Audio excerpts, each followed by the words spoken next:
everybody, it seems like from your feedback on Google Classroom that the biggest thing you want help with is figuring out if molecules are polar and which intermolecular forces they have. So I'm going to walk you through a few examples that are from a worksheet that we didn't get a chance to do this year.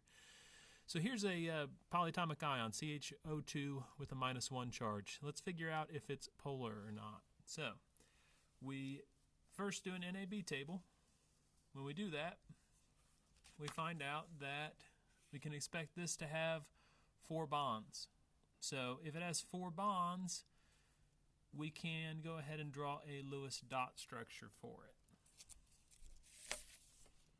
When we do that, I'm trying to show you one thing at a time here. When we do that, you'll end up with this. Now, double bond right there, you can tell it has 4 bonds because there's only 3 places to put bonds.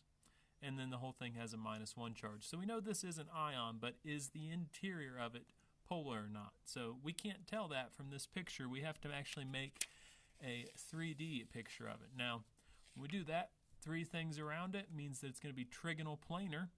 So a hydrogen, 2 oxygens, and we need to look at the polarity of this bond if we're going to figure out if this whole molecule is polar or not. So we look at the electronegativity differences. Hydrogen-carbon bond with an electronegativity difference of 0.4 is not polar.